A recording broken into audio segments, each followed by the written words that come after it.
wasn't sure why I chose Crater Lake. It wasn't like I had a real connection to the place. It had always been Danny's dream to go there. He'd talked about it since we were kids, about that deep blue water and the mystery of it. But Danny was gone, and I was alone, driving out to a spot in the wilderness he'd never get to see. Part of me thought this was a way to feel closer to him, maybe even say goodbye in a way that made sense. I parked my RV at a quiet, remote campground near the lake's less visited shore.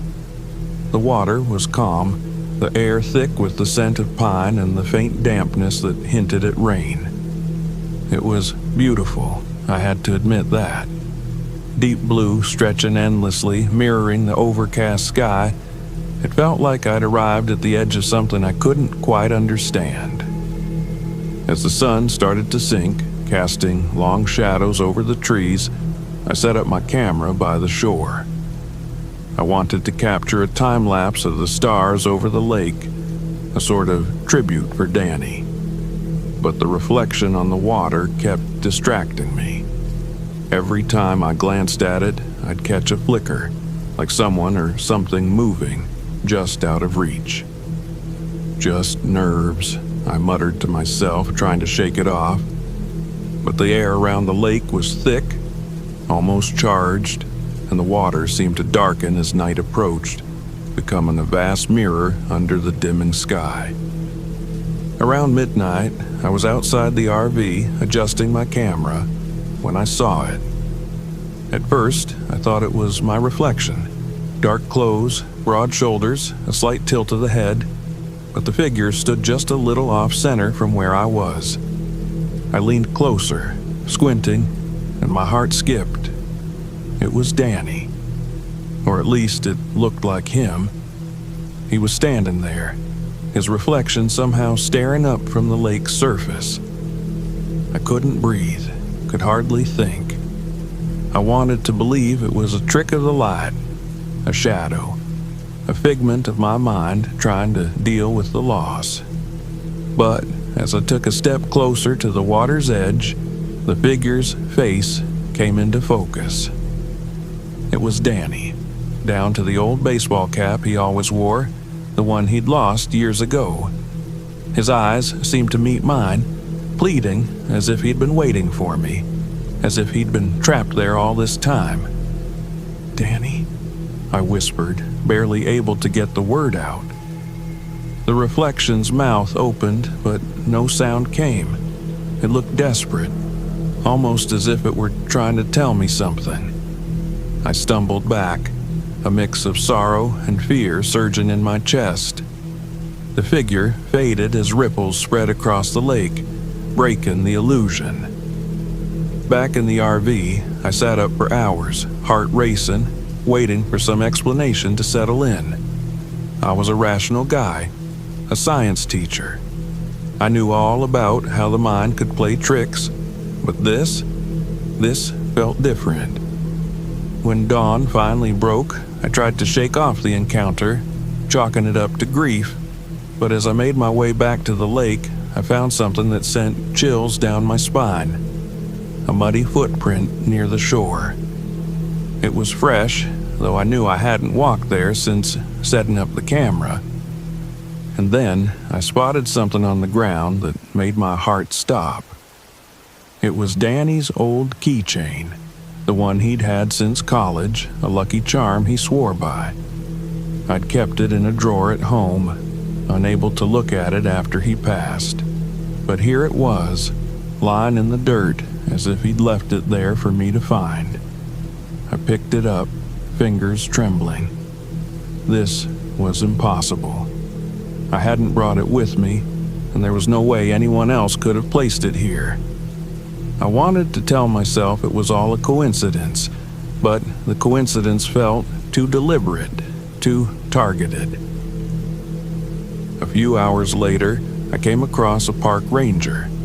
He looked like a local, weathered and reserved, and I asked him if he'd ever heard of anything strange happening at the lake. He gave me a long, measured look before answering. "There's a story that's been around for years," he said, voice low, almost like he didn't want to say it too loud. The native tribes who lived here talked about a mirror of souls. They said the lake reflects not just what's there, but what's lost.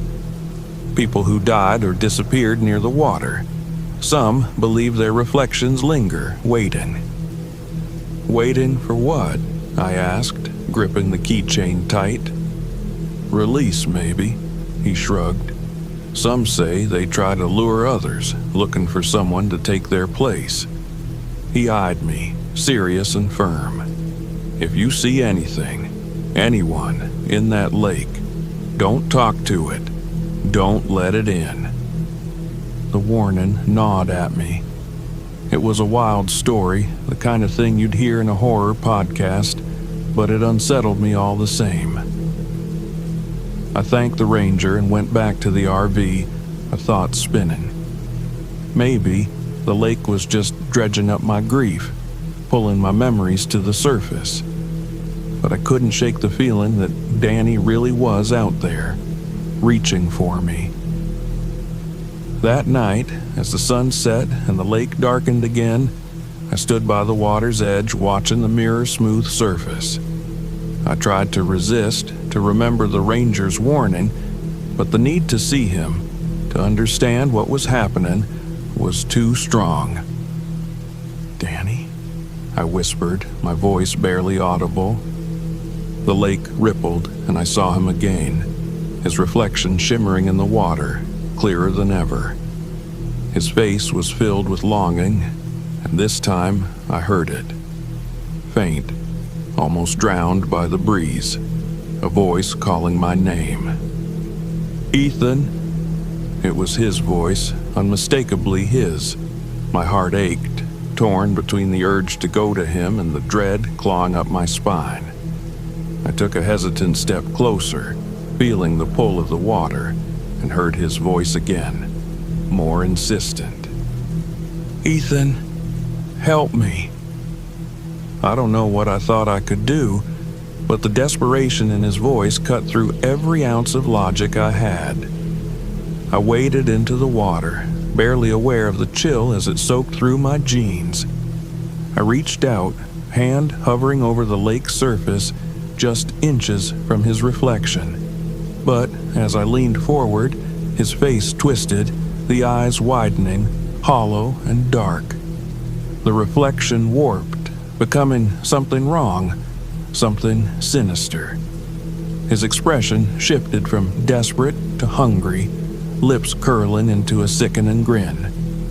"Come closer," he whispered, the voice warped and wrong, a mockery of my brother's tone. Reality snapped back, and I stumbled, nearly falling face first into the water. I backed away, panting, and in that moment, I remembered the ranger's words. "Don't let it in." I forced myself to turn, to tear my gaze from that twisted reflection and run back to the shore.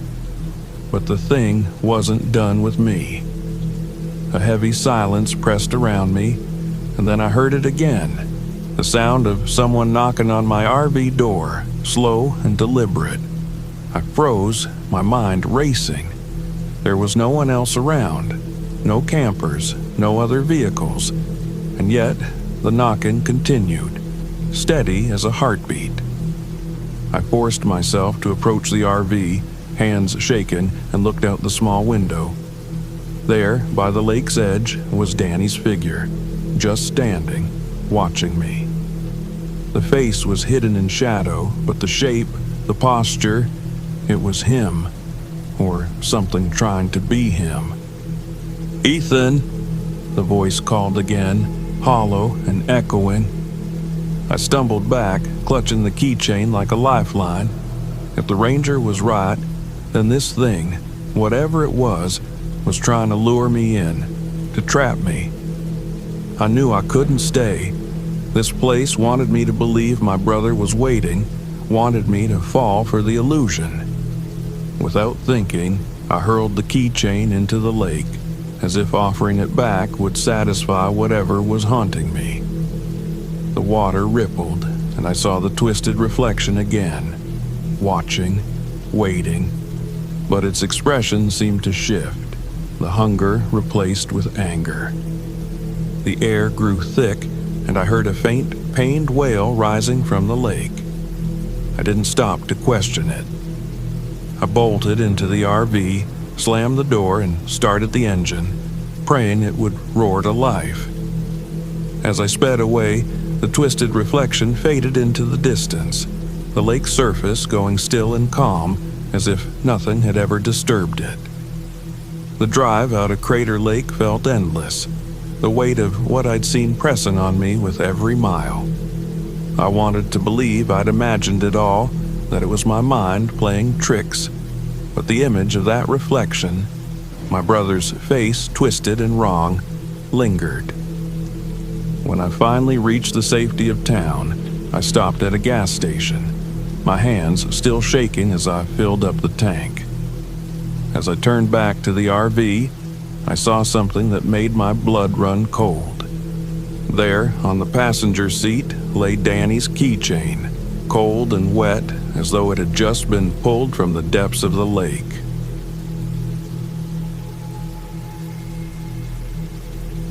I'd heard the rumors about Mount Shasta, portals to other realms, strange disappearances, and even people claiming the mountain itself was alive. But I didn't buy into any of it.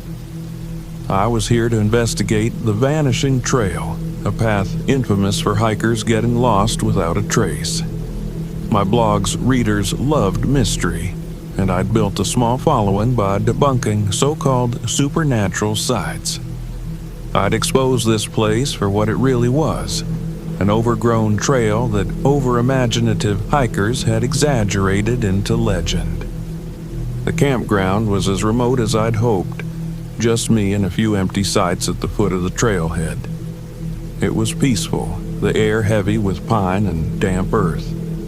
The sun was just setting, casting long shadows over the trees. I parked my RV, grabbed my gear, and set out to explore, feeling that familiar excitement mixed with a touch of unease. I shook it off.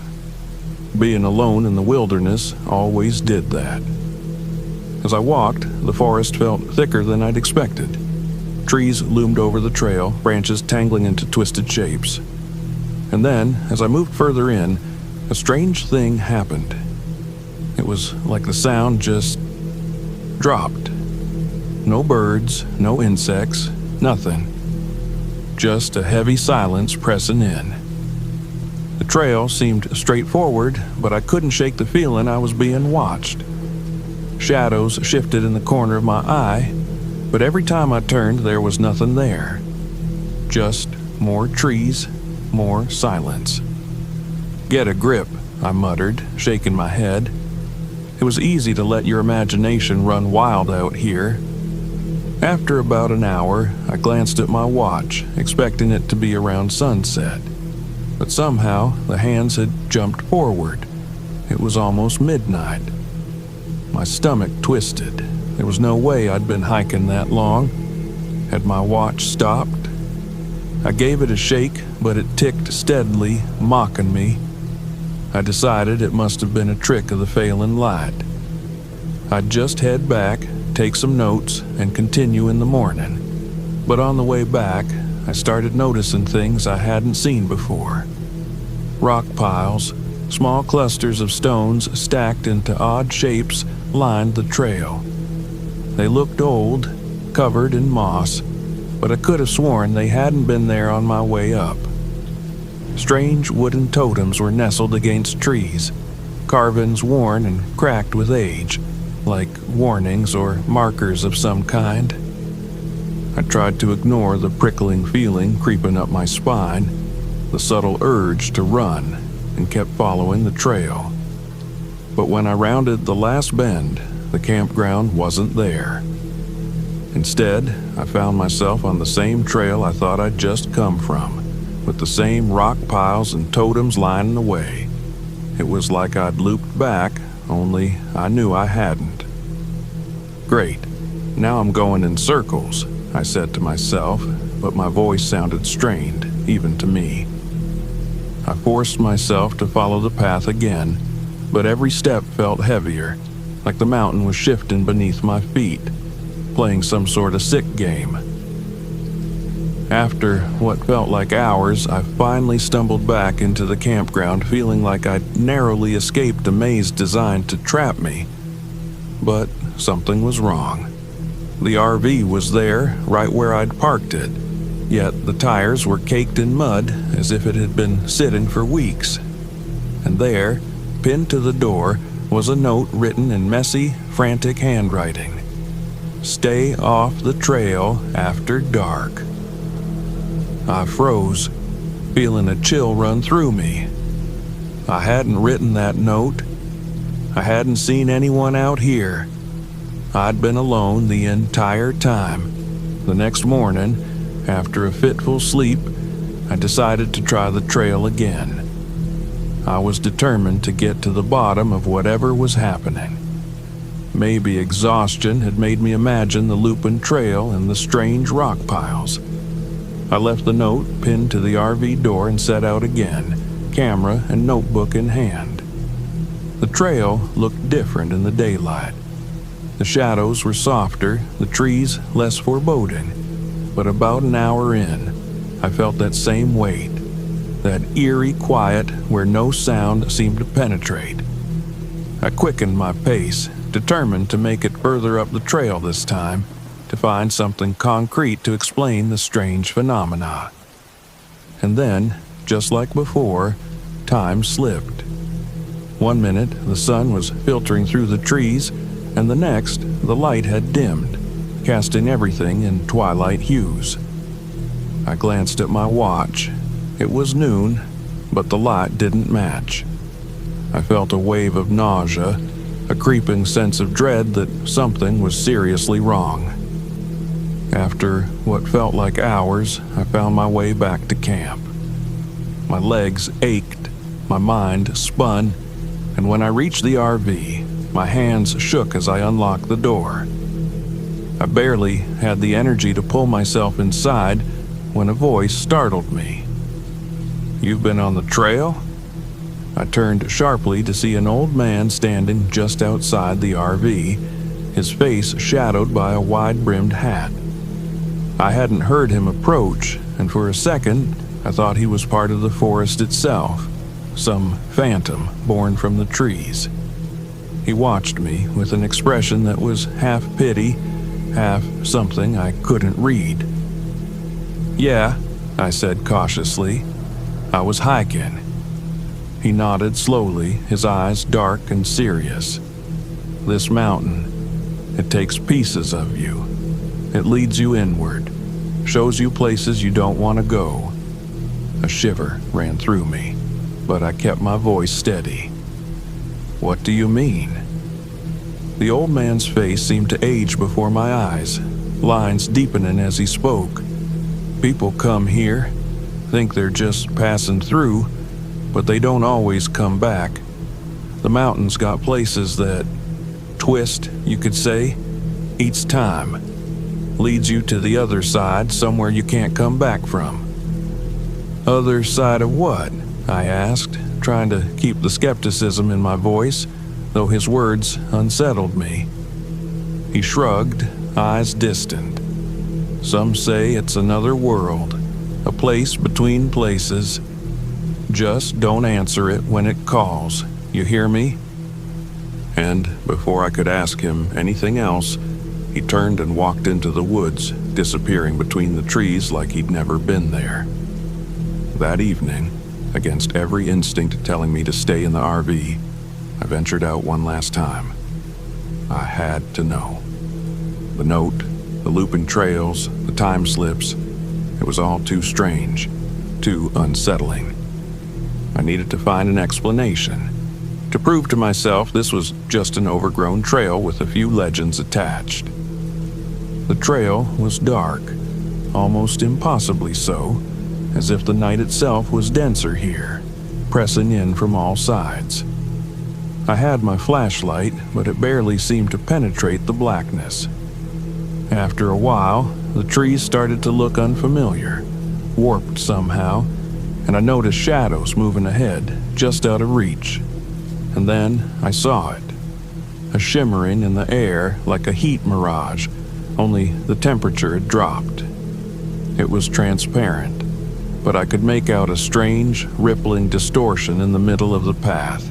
I took a step closer, feeling an almost magnetic pull, an urge to step through. As I stared, the shimmer shifted, showing brief flashes of scenes I didn't recognize. Landscapes that looked like twisted versions of where I stood, glimpses of myself walking, always just out of reach. My pulse quickened as I realized each vision looked older, worn down, like pieces of myself lost to time. Suddenly, I heard footsteps behind me. Turning sharply, I saw a figure walking toward me from the darkness, their face hidden, but the shape and gait were familiar. It was me, or at least something that looked like me. The figure had my face, my clothes, my posture, but its eyes were blank, hollow. "Come on, Gavin," it whispered in a voice that wasn't mine, but close enough to make my skin crawl. Just a few more steps. I felt an icy hand clutch my heart as the figure lifted a hand, beckoning. Its smile twisted into something predatory, wrong. I backed away, clutching my flashlight like a lifeline, and the figure's face warped, a grotesque mockery of my own. Every instinct screamed to run, to leave this place behind, to never look back. I stumbled, turning away from the portal, and dropped my watch on the ground as a marker, a reminder not to lose my way. I didn't stop running until I burst out onto the campground. In a daze, I scrambled into the RV, slamming the door behind me, heart pounding as I gripped the steering wheel with trembling hands. The urge to leave was overwhelming, but I glanced down at my wrist, feeling a strange weight there. My watch. The one I'd left as a marker, lying back on the trail. I stared at it, unable to comprehend, and then started the engine. I drove out of Mount Shasta as fast as I could, the memory of the warped version of myself chasing me down that dark trail lingering in my mind, a haunting reminder of how close I'd come. The mountain had almost taken me, and I wasn't waiting around to see if it would try again.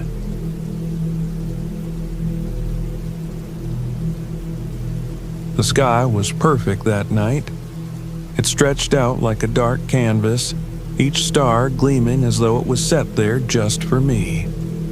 That was why I'd come to Devil's Basin, to reconnect with the stars, to see them without the clutter of city lights. After retiring from teaching astronomy, I'd craved the quiet. A life spent explaining the universe to students had left me yearning for that simple wonder again. Joel, the chatty diner cook I'd met earlier that day, had warned me to steer clear of Devil's Basin at night. "Those lights up there," he'd said, leaning in close like he was sharing a secret. "They're not the stars, and they're not for us to follow. People who go after them don't always come back." I'd chuckled, assuming he was just trying to spook a newcomer. But I thanked him anyway, told him I'd be careful, and made my way up the narrow, winding road to Devil's Basin. The park was remote, dense with trees and steep rock formations, a place that made you feel as though you were the last person on Earth. For someone like me, it was paradise. I'd parked the RV, set up my telescope, and started capturing some shots of the nebulae and constellations.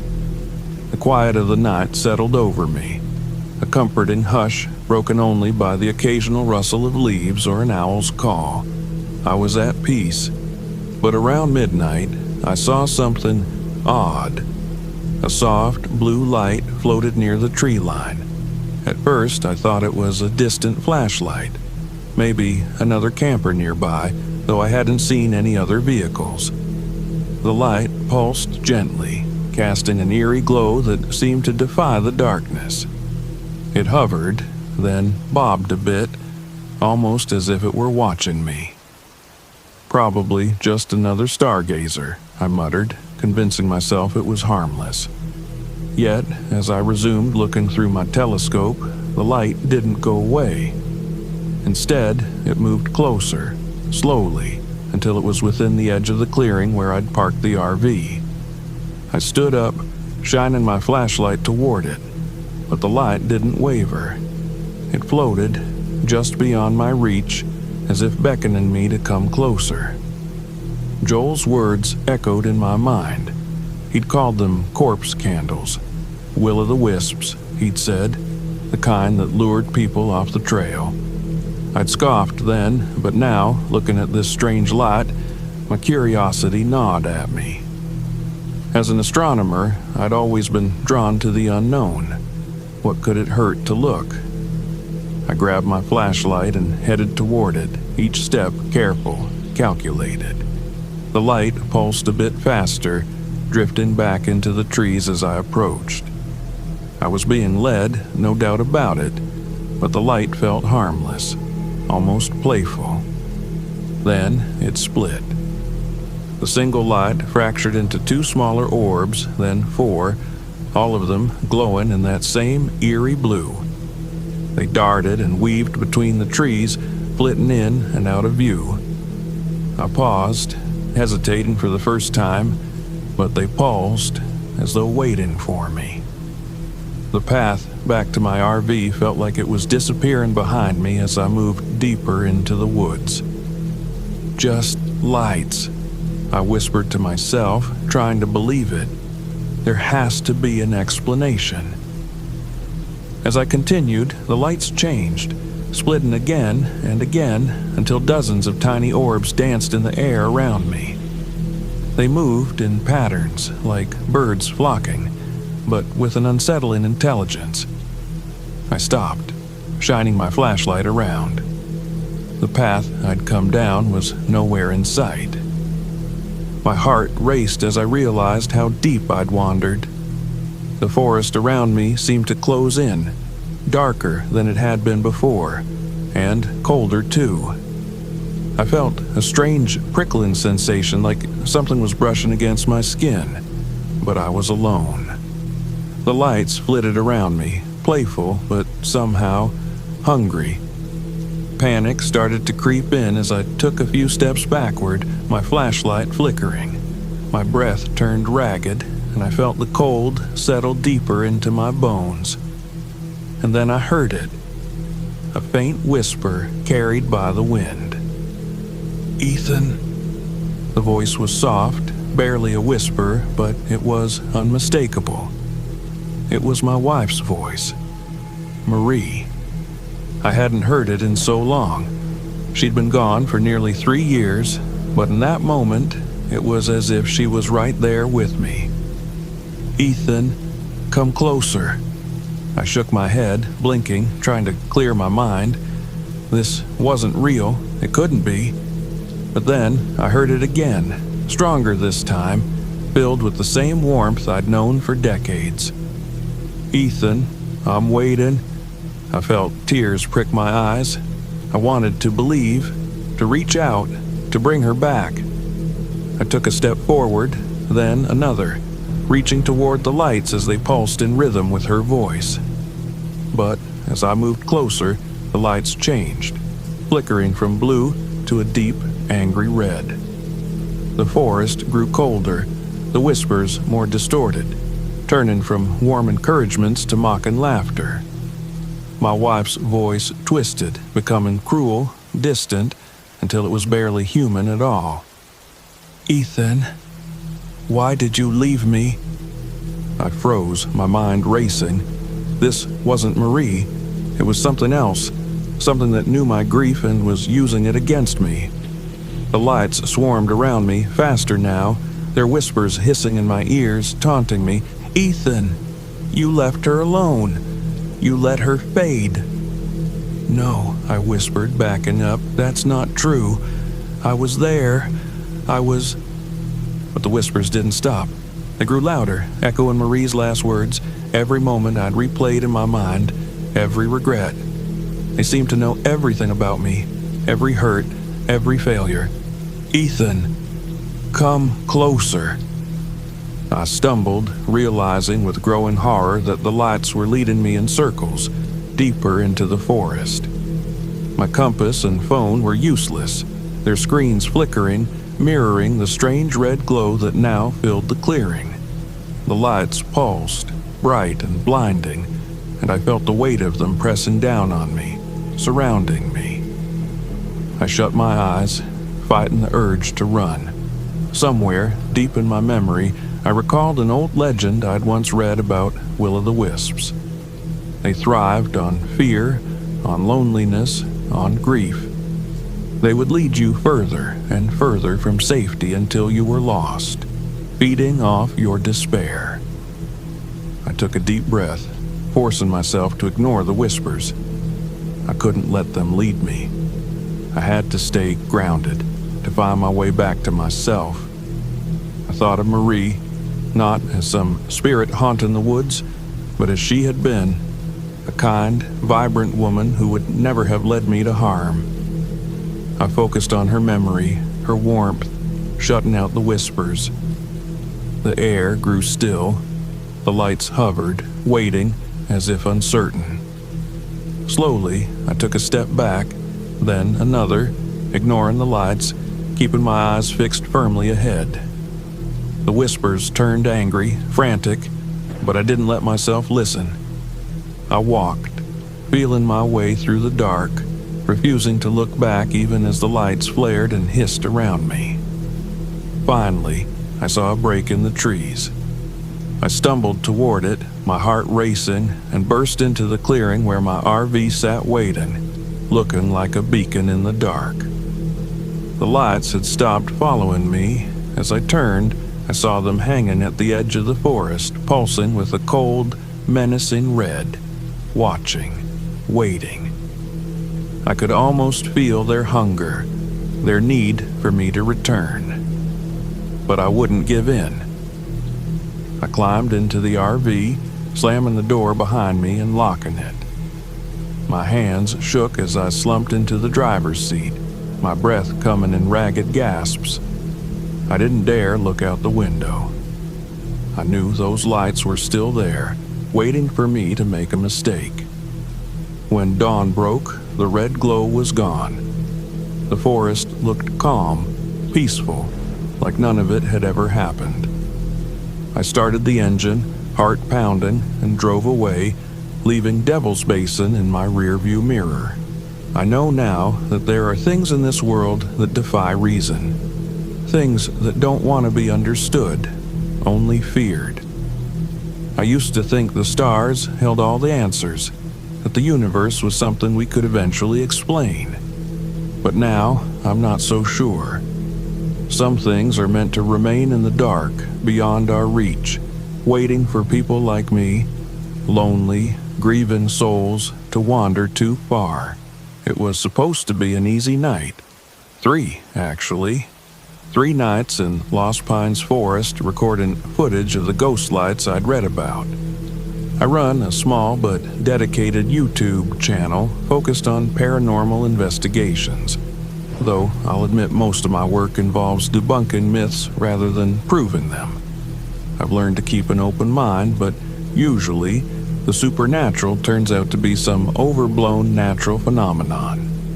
Still, ghost lights had always intrigued me, and Lost Pines was rumored to have some of the best sightings in Texas. So I packed up my RV with cameras, drones, and a few voice recorders, then hit the road with 3 days' worth of supplies. The sun was just beginning to dip as I pulled up to a remote campsite near a clearing where the lights were rumored to appear. The pine trees stretched high, their dense branches casting long shadows that only grew darker as the sun slipped below the horizon. I could almost feel the trees watching me as I set up, but I chalked it up to nerves. A little fear always helped the views.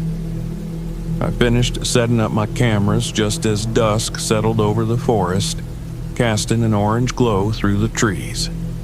My voice recorder was set up on a tripod, and my drone was ready for the first test flight. All I needed now was a good ghost story to hook my viewers. "All right, folks," I started, speaking to the camera as I adjusted the lighting. "I'm here at Lost Pines, one of Texas's paranormal hotspots, where locals talk about strange lights that appear in the trees. They say the lights lead people astray, even lure them into the woods, only to disappear." I paused, checking the settings on my camera. "Tonight, I'm going to find out what these ghost lights really are. Let's see if we can capture some proof, or a perfectly good explanation." As darkness fell, I settled into a folding chair near my RV, watching the cameras and listening to the faint sounds of the forest. For a long time, there was nothing. Just the soft chirping of insects and the occasional rustle of leaves. My camera blinked with the steady, comforting glow of a recording light. Everything seemed normal. Then, just past the edge of the clearing, I saw it. A small blue light flickering through the trees like a faint, distant flame. I leaned forward, my heart skipping a beat. This was what I'd come for. I grabbed my flashlight and switched on the camera strapped to my chest, following the light as it bobbed in the distance. The light blinked once, twice, then vanished. Just as I thought it was gone, it reappeared, further away now, deeper into the forest. I moved toward it, keeping my steps light and steady, my camera trained on the spot. But as soon as I got close, the light blinked out again, only to reappear further down the path. It was almost like it was guiding me. "Let's see where this goes," I whispered, both to myself and my viewers. I followed it, mesmerized, feeling as though I'd left the campsite hours ago, even though it had only been a few minutes. As I went deeper, a faint whisper floated through the trees, almost like a voice, but too low and soft to understand. The sound was more of a murmur, like someone speaking just out of earshot, hidden by the trees. I paused, wondering if it could be the wind. But then, like before, I saw the blue light, just ahead of me now, closer than ever, like it was watching. I pointed my flashlight at the spot, trying to get a better look, but the light blinked off. Frustrated, I checked my equipment. My recorder was on, my camera still rolling. All I had to do was catch it again. But something in my gut told me it wasn't just an ordinary light. It felt personal, like it knew I was there, like it knew I was watching. Suddenly, I realized how deep I'd gone. I turned, expecting to see the faint outline of my RV through the trees, but all I saw was darkness, the forest stretching endlessly in every direction. The path I'd followed seemed to have vanished, swallowed by the shadows. A knot of dread tightened in my stomach. I took a deep breath, trying to calm myself. It was fine. I had my GPS.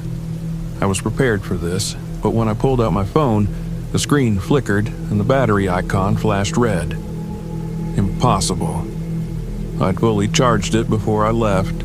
I tapped at the screen, watching as it shut down completely, leaving me in total darkness. The whispering started again, louder this time, a soft, rhythmic chant that seemed to circle around me. I shone my flashlight into the trees, half expecting to see someone, anyone, but there was nothing. Just shadows stretching between the trunks, dense and endless. "Who's there?" I called, my voice sounding hollow in the empty woods. No answer.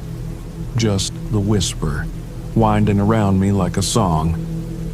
I took a few steps forward, my flashlight sweeping the forest floor, and that's when I saw them.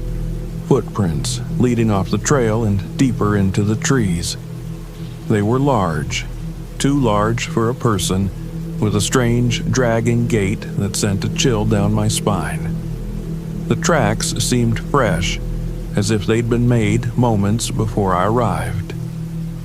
Heart pounding, I turned back toward the direction I thought I'd come from, my eyes scanning for any familiar landmarks.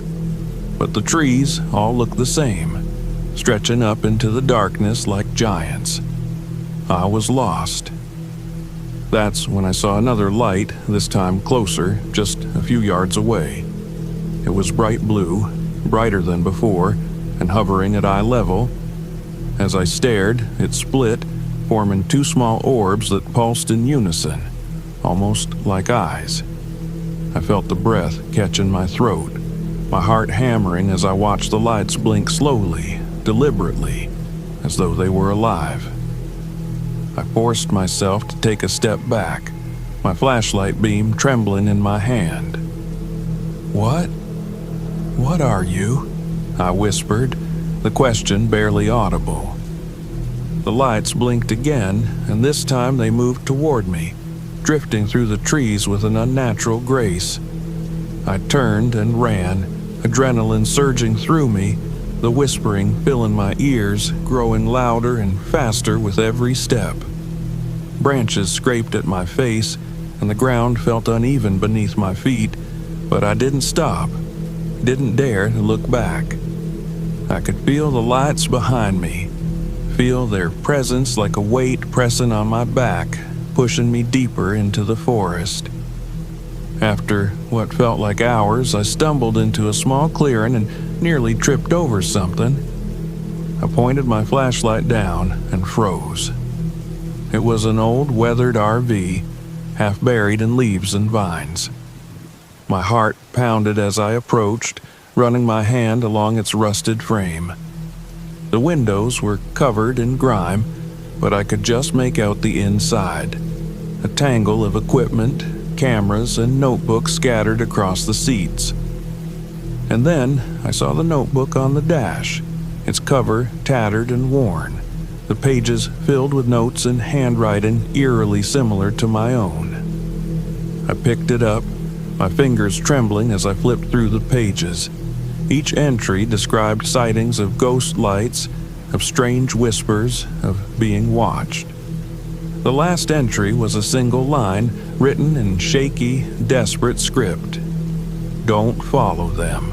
Find your way back before it's too late." A cold wave of fear crashed over me. Whoever had written this had been here, just like me, searching for answers, documenting everything. But where were they now? The lights flickered at the edge of the clearing, drawing closer, surrounding me. Their color shifted, turning from blue to a sickly green, then back to blue, pulsing like a heartbeat. I backed away, clutching the notebook, every instinct screaming at me to leave, to run. But my legs wouldn't move. The lights floated closer, close enough that I could see shapes forming within them. Vague, humanoid figures, their faces blank and featureless, staring at me with hollow eyes. One of them lifted its arm, pointing deeper into the forest as if inviting me to follow. I took a step back, shaking my head, feeling tears prick at the corners of my eyes. I didn't want to know where they were leading me. I wanted to get back to my RV, to my world, to the safety of my own light. Summoning every ounce of willpower, I turned and ran. The whispering grew louder, angry, filling my ears like a storm, but I didn't stop. I focused on the compass clipped to my backpack, trusting it to guide me, not daring to look back. After what felt like an eternity, the trees began to thin, and I stumbled back onto the trail, breathless and exhausted.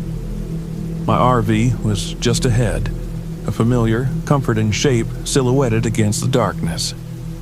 I scrambled inside, locking the doors behind me, my chest heaving as I listened to the silence. The lights had stopped.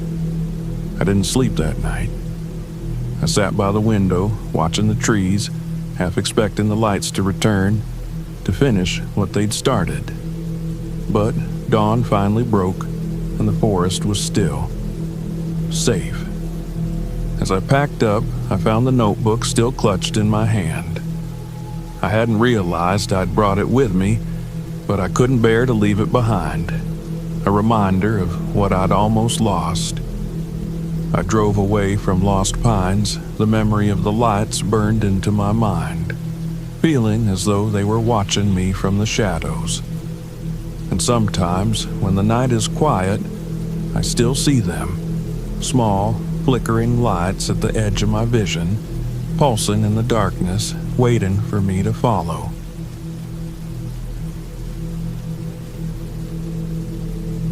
I had promised my son Sam this trip for months, thinking it would be a chance to reconnect. After the divorce, things between us had been strained. I thought maybe a weekend of camping in Allegheny National Forest would help, away from distractions where he'd have no choice but to talk to me.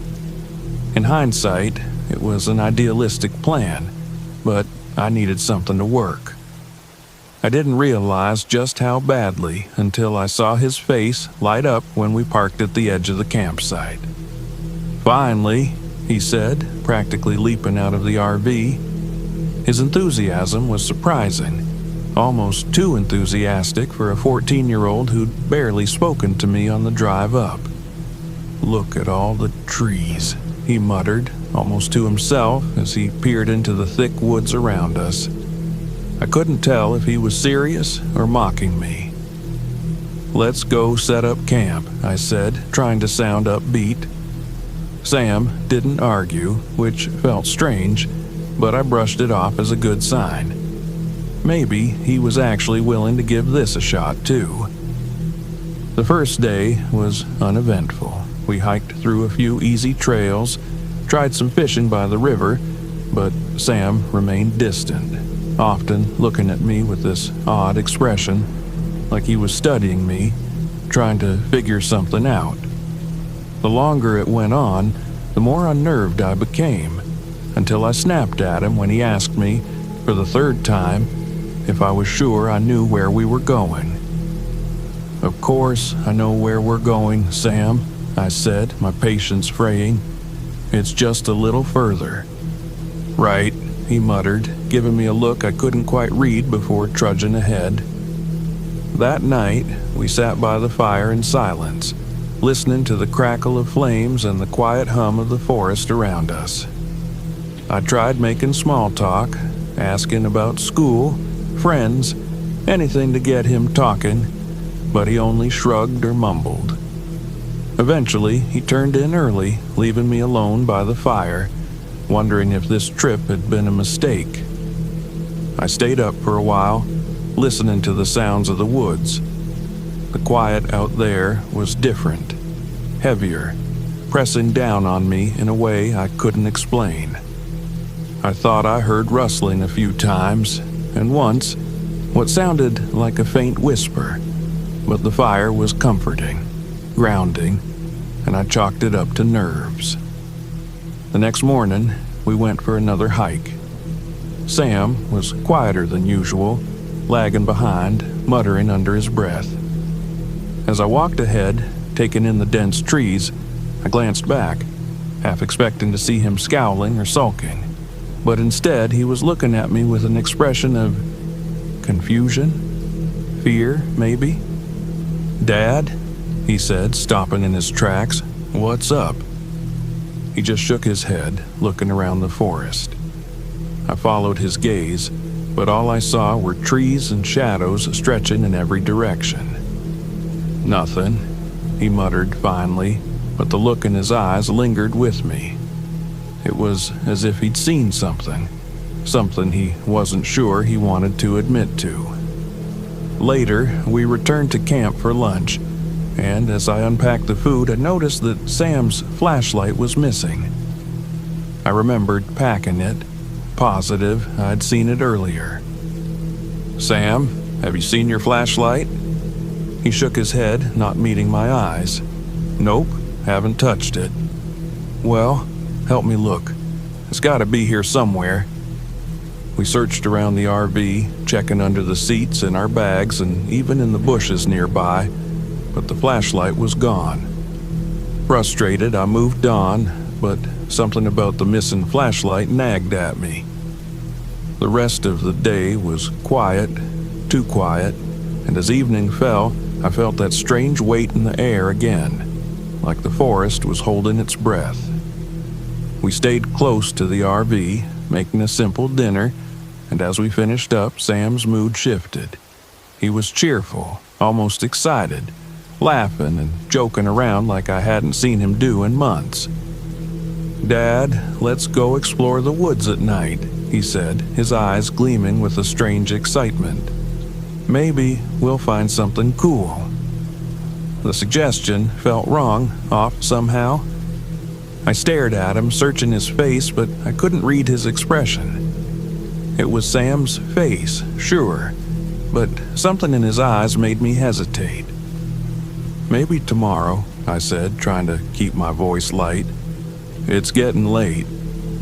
He shrugged, but his smile lingered, watching me for a beat too long before he turned and went to his sleeping bag. That night, I couldn't sleep. I lay there, listening to the sounds of Sam's breathing and the quiet rustle of leaves outside, and felt a creeping unease settle over me. Around midnight, I heard something outside, a soft, rhythmic crunching, like footsteps pacing around the RV. I held my breath, listening as the footsteps circled us, slow and deliberate. I told myself it was probably an animal, maybe a raccoon or a deer, but the sound was steady, intentional. And then it stopped. I waited, heart pounding, until I finally mustered the courage to glance out the window. At first, I saw nothing, just the dark outline of trees against the night sky. But then, just at the edge of the firelight, I saw a figure standing between the trees, watching me. My heart stopped. The figure looked exactly like me. Same build, same clothes, even the same way I held my shoulders. It was like looking into a mirror, only this reflection stood perfectly still, its eyes dark and empty. I blinked, and it was gone, leaving only shadows. I lay back, trying to calm my racing heart, convincing myself I'd imagined it, that it was a trick of the light or my tired mind playing games. But the image lingered, burned into my mind. The next morning, I woke to find that Sam's mood had shifted again. He was distant, unresponsive, barely acknowledging me when I spoke. As I packed up our supplies, I noticed something odd, an extra flashlight in my bag, identical to the one Sam had lost, right down to the same worn-out strap. "Sam, did you find your flashlight?" I asked, holding it up. He looked at me blankly, shaking his head. "No. Didn't I lose it?" A chill ran through me, and I tucked the flashlight back into my bag, my hands shaking. Something about this place was wrong. I could feel it, an oppressive weight pressing down on me, making it hard to breathe. I suggested we go for a short walk, hoping the fresh air would clear my head. But as we walked, I noticed Sam growing more anxious, glancing over his shoulder every few minutes, like he expected to see something following us. "Dad," he whispered, stopping in his tracks, I think I saw you in the woods last night." His words hit me like a punch to the gut. I wanted to tell him he was imagining things, that it was just a trick of the light, but the look in his eyes told me he'd seen the same thing I had. "We're packing up tonight," I said, my voice firm. "We'll head out first thing in the morning." He nodded, relief flooding his face, and we made our way back to camp. That evening, we stayed close, avoiding the edges of the woods, keeping the fire bright and steady. But as night fell, I felt that creeping dread again, like we were being watched. Around midnight, I woke to find Sam's sleeping bag empty. Panic shot through me as I scrambled out of the RV, calling his name. No answer, just the quiet, still darkness pressing down on me. And then I saw him, or at least I thought I did, standing at the edge of the woods, facing away from me, his figure half hidden in shadow. "Sam?" I called, my voice barely a whisper. He didn't move. I took a hesitant step forward, my heart pounding. But as I got closer, I saw another figure in the trees, a second Sam, standing deeper in the forest, watching us. My mind raced, struggling to process what I was seeing. Two Sams, both unmoving, both watching me with eyes that were empty. "Dad," one of them called, his voice soft, almost pleading. "Come here." I froze, trying to tell which one was real, but they both stared back at me, identical, each face a perfect mirror of the other. "Sam?" I whispered, fear choking my voice. Is that you?" Both figures took a step forward, their faces blank, their eyes hollow. The one closer to me held out a hand, beckoning. "Come with us," he whispered, his voice cold, distant. My legs locked up, fear freezing me in place. And then, from behind me, I heard another voice, faint but familiar. "Dad?" I whipped around, my heart racing, and saw Sam standing by the RV, his face pale and terrified. "Sam," I whispered, barely able to breathe. He looked from me to the figures in the woods, his eyes wide with fear. "Dad, please, let's go." I didn't need to be told twice. I grabbed his hand, pulling him toward the RV, refusing to look back. As I fumbled with the keys, I could feel those empty eyes on me, watching as we sped away, their forms fading into the darkness. Even now, back home, I can still feel their presence, lurking at the edges of my mind. Sometimes, when I look at Sam, I catch a flicker of something dark and empty, staring back. And I wonder if the son I brought back with me is the same one I took into the woods, or if something else followed us home, wearing his face.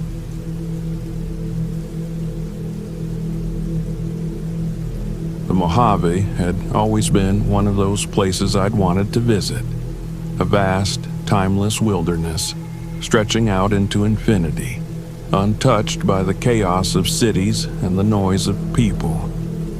So when I got an assignment to photograph the Mojave National Preserve, I thought it'd be the perfect escape, a chance to clear my head and rekindle my love for riding. A change of scenery and silence was exactly what I needed. I parked my old RV near Kelso Dunes on a Sunday afternoon, eager to settle in before sundown. The sun was dipping below the horizon, casting long, golden shadows across the desert sands, which seemed to hum with a low, natural energy. The place was desolate, empty for miles around, and yet it didn't feel like I was alone. I brushed the thought aside and chalked it up to the landscape's wild beauty. The first night was uneventful, just me and the desert stars.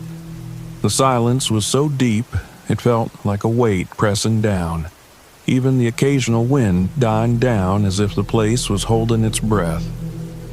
I leaned back in my camp chair, looking out over the moonlit dunes, and felt the first edge of unease settle in. No animals, no wind, just silence, thick as a shroud. But I forced myself to relax. It was just the solitude, I told myself. That's what I was here for. The second day started well enough. I hiked around the dunes, snapping photos and marveling at the endless rolling expanse of sand. But as the sun reached its peak, the desert heat grew oppressive. My head pounded, and every gust of wind seemed to scatter dust into my eyes. I hadn't packed enough water, I realized, and every sip felt like a countdown to the last drop. That evening, I returned to my RV to find the air heavy with an odd, almost metallic smell. I glanced around, looking for the source, but the desert was still. As dusk fell, I decided to explore the dunes under the stars, hoping to catch the legendary singing sands phenomenon, a strange, almost musical hum caused by the shifting of the grains. I'd heard stories, but I wanted to hear it for myself. I walked into the dunes, my flashlight flickering weakly against the darkening sky. The vast emptiness around me was dizzying, and my footsteps sounded hollow in the sand. I waited for the sound, but instead I heard something else, a faint whispering, soft as a breath. I strained my ears, telling myself it was the wind, but the sounds didn't follow the breeze. They lingered, hanging in the air, unintelligible but unmistakable. "Just the wind," I muttered, trying to ground myself. But the words died on my lips as I saw something moving at the top of a distant dune. A shadow, indistinct but clearly there, watching me. My heart leapt, and I snapped my flashlight in its direction, but the shadow was gone, swallowed by the darkness. I rubbed my eyes, blaming my exhaustion and dehydration, but the air felt heavier, colder, as if something was shifting around me. It wasn't just the desert anymore. It felt alive.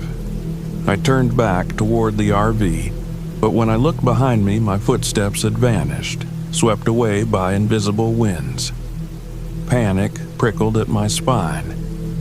I tried to retrace my steps, but every direction looked the same, sand and shadows blending together in the dark. I forced myself to breathe. I was close to camp, probably just a few hundred yards away. It was the desert messing with my head, the exhaustion, the heat. But that faint whispering lingered, surrounding me, calling my name in a language I couldn't understand. The RV was a welcome sight, its familiar shape standing out against the endless dunes. But as I climbed back inside, I realized how strange everything looked. My camera had fallen to the floor, though I was sure I'd left it on the counter. My water bottle had tipped over, dripping onto the floor. Had I left it like that? I ignored the uneasy thoughts swirling in my mind, telling myself I was just tired, but as I drifted into a fitful sleep, I couldn't shake the feeling that I was being watched. The following night, things got worse. I was exhausted and desperate to catch something, anything, on film. I spent hours wandering the dunes, but the desert seemed to mock me, shifting and changing every time I turned around. I'd find strange symbols in the sand, only to see them disappear when I looked back. Then I heard it, a soft humming, almost like a melody, threading through the dunes. I froze, listening, my heart pounding. The sound grew louder, sharper, until it was all around me. I tried to convince myself it was just the sands, but then I heard it, a voice, faint and broken, calling my name. "Jack!" I felt my blood turn to ice. The voice was barely a whisper, but it sounded close, too close, as if it were coming from right behind me. I spun around, but there was nothing there, just empty sand stretching out into darkness. Then I saw it again, the shadow on the dune, watching me. This time it was closer, almost close enough to touch, its shape flickering in the moonlight. I took a shaky breath, forcing myself to stay calm, but the shadow didn't move. It just stood there, silent and still, like a figure carved from the darkness itself. I turned and ran, my footsteps crunching in the sand, the whispers following me all the way back to the RV. I slammed the door shut, my heart racing, and fumbled with my flashlight, checking every corner, every shadow. Nothing. But that voice still echoed in my mind, calling my name, soft and insistent. By the third night, I was unraveling. My hands shook, my skin felt like it was crawling, and every sound made me jump. I spent the day wandering aimlessly, trying to escape the whispering that haunted my every step. My mouth was dry, my water running low, and I felt like the desert was closing in, pushing me deeper into its endless, shifting sands. That night, I lay in bed, listening to the silence, waiting for the whispers to start again. But this time, it wasn't just my name.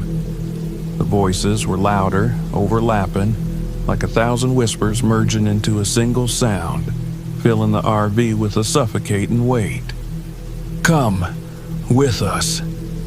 I bolted upright, sweat dripping down my face, but the voices didn't stop.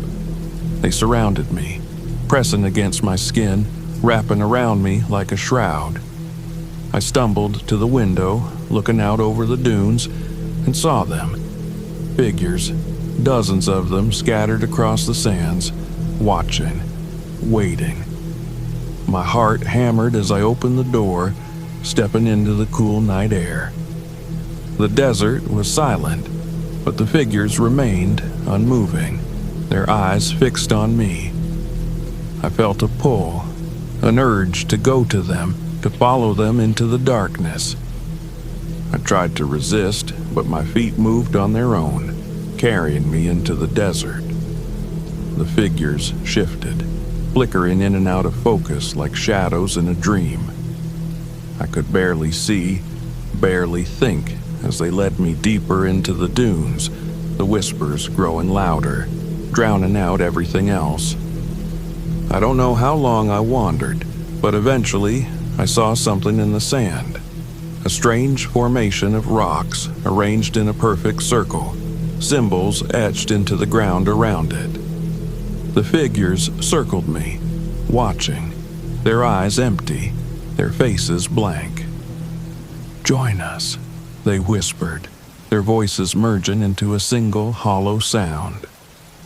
I felt my knees buckle, my strength draining away, as if the desert itself was pulling me down, wrapping around me, drawing me into its endless, empty expanse. I don't remember much after that, just the sand, the whispers, and the darkness closing in.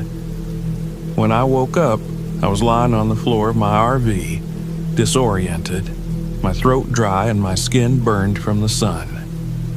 A park ranger was standing over me, his face blurred and unreadable. "You're lucky we found you," he said, helping me to sit up. "People get lost out here all the time." I tried to explain, to tell him about the figures, the whispers, but he just shook his head, a hint of something, fear maybe, in his eyes. "The desert plays tricks," he said quietly. "People start seeing things, hearing things. It's best to leave it be."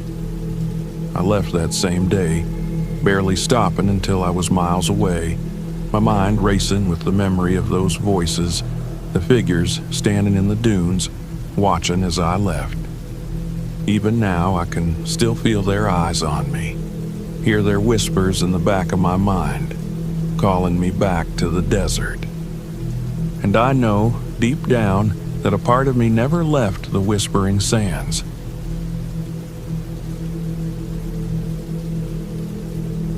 I didn't think anything could make me feel small in the wilderness. I'd spent my whole life guiding people through forests, mountains, even deserts. Nature was my sanctuary, where I went to feel whole. But after Max died, everything felt different. He was my dog, my only companion on all those trails. Losing him made every quiet place feel emptier. That's why I was here, in Bitterroot National Forest, parked in my old RV at a secluded spot near a mountain lake. I thought the solitude would help me sort through the grief, maybe bring back the love I'd lost for the land. Instead, it introduced me to something that nearly tore my mind apart. I'd been on the road for days when I finally stopped for gas at a beat-up station just outside the park. It was the only one for miles, and as I filled the tank, an old man with a wild look in his eye shuffled up to me. His skin was weathered, his clothes threadbare, and he held a cigarette that looked like it had been burning for days. "Headed to Bitterroot, are you?" he asked, his voice low and gritty. "Yeah," I said, not wanting to encourage a conversation, but he didn't take the hint. "Better be careful up there," he muttered, glancing over his shoulder as though someone might be listening. "The mountains got something fierce up there, something that howls at night." I chuckled, trying to keep it light. "Wolves, maybe?" "Wolves, sure," he replied, but his eyes told a different story. "But there's something else too, an old thing, Shunka Warakin. They say it don't take kindly to folks all by their lonesome. Best stay in your RV at night, keep the doors locked, and whatever you do, don't go outside if you hear it calling." He stared at me hard, as if waiting for me to laugh, but there was something in his gaze that stopped me cold. I forced a nod, paid for my gas, and got back on the road, telling myself he was just another superstitious local. Still, his words hung in the air like smoke as I drove up into the mountains.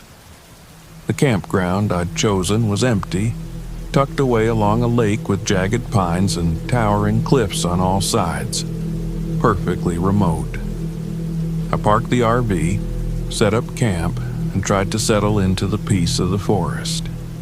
By nightfall, the quiet felt almost suffocating.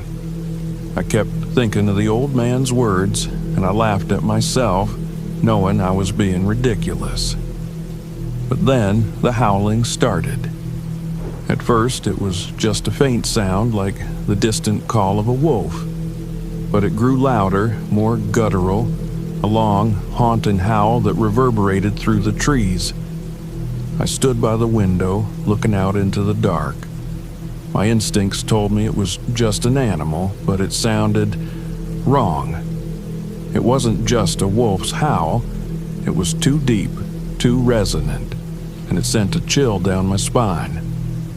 The next morning, I brushed it off as my imagination. There were no tracks around the RV, nothing to suggest anything had come close.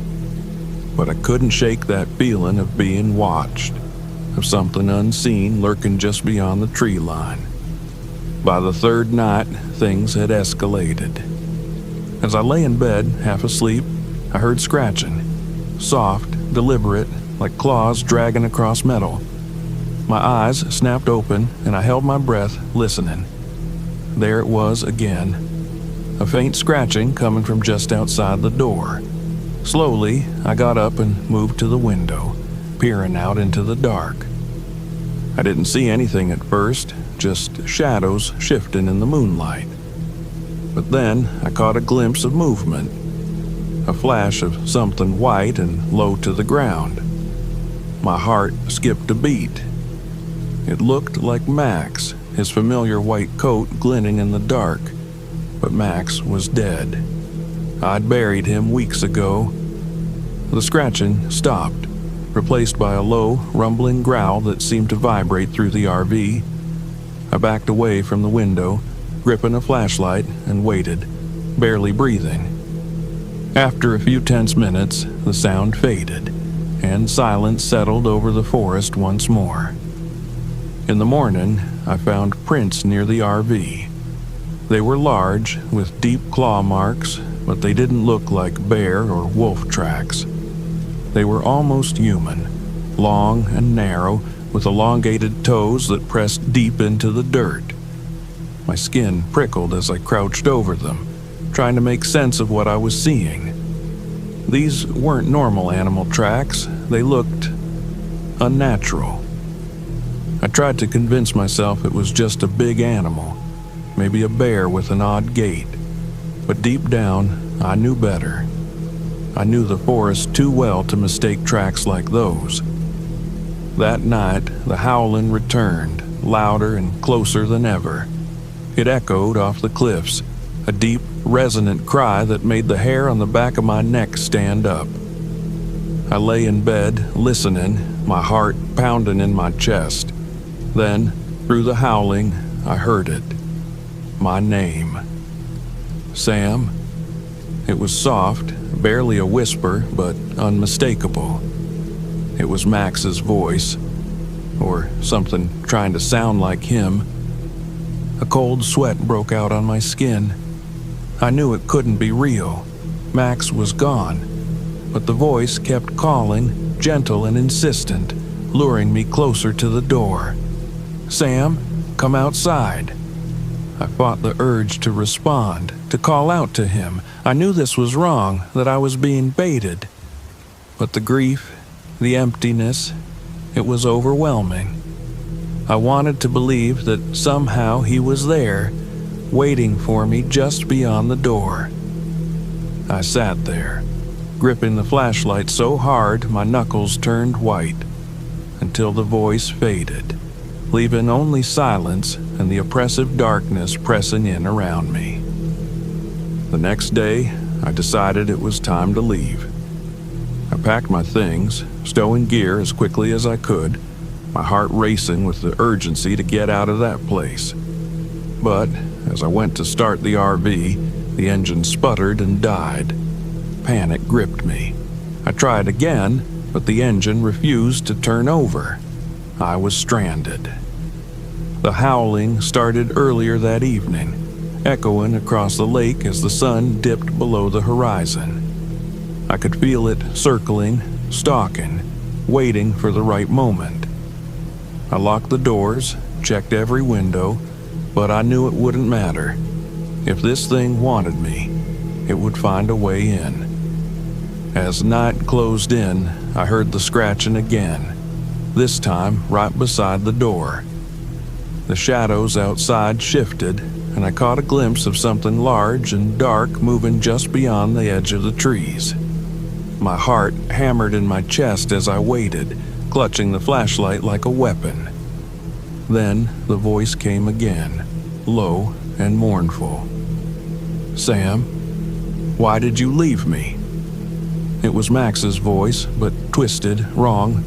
It was filled with anger, betrayal, as though he was blaming me for leaving him behind, for letting him die. Tears burned in my eyes, and I shook my head, trying to shut it out. I'm sorry, Max, I whispered, my voice cracking. I didn't want to leave you. The scratching stopped. For a moment, there was silence, and I thought maybe it had gone. But then, the door handle rattled, turning slowly, and I knew it was only the beginning. In a surge of panic, I lunged for the kitchen knife I kept by the counter, bracing myself as the door creaked, bending slightly as something massive pressed against it. I heard a deep, guttural growl, and the voice came again, low and menacing. Sam, come outside. I clenched my jaw, willing myself not to move, not to give in. But the door began to shake, harder and harder, until I thought it would break off its hinges. The howling was so loud now that it drowned out everything else, filling my mind, driving me to the edge of madness. Then, suddenly, it stopped. The silence was deafening, more terrifying than any sound. I waited, every muscle tense, listening. The door handle was still. The howling had ceased, but I knew it wasn't over. I didn't sleep that night, didn't close my eyes for even a second. I kept the knife in my hand, waiting, watching the door, until the first light of dawn broke over the mountains. As soon as the sun rose, I went outside, my legs shaking, and check the RV one last time. The deep, human-like prints led away from the door, disappearing into the forest. Whatever had been out there was gone, at least for now. With trembling hands, I tried the engine again, and this time it roared to life. I didn't look back as I drove out of Bitterroot, my eyes focused on the road ahead, desperate to put as much distance between me and that place as possible. I knew one thing for sure. I wasn't alone in those woods, and whatever was out there, whatever had called to me, it was waiting for someone like me. Someone isolated, grieving, broken, someone easy to hunt. I don't go into the wilderness alone anymore. I can't shake the feeling that it's still out there, waiting, the howls echoing in my memory like a warning. Because in the end, the Bitterroot Mountains don't forget, and neither do the things that hunt in their shadows.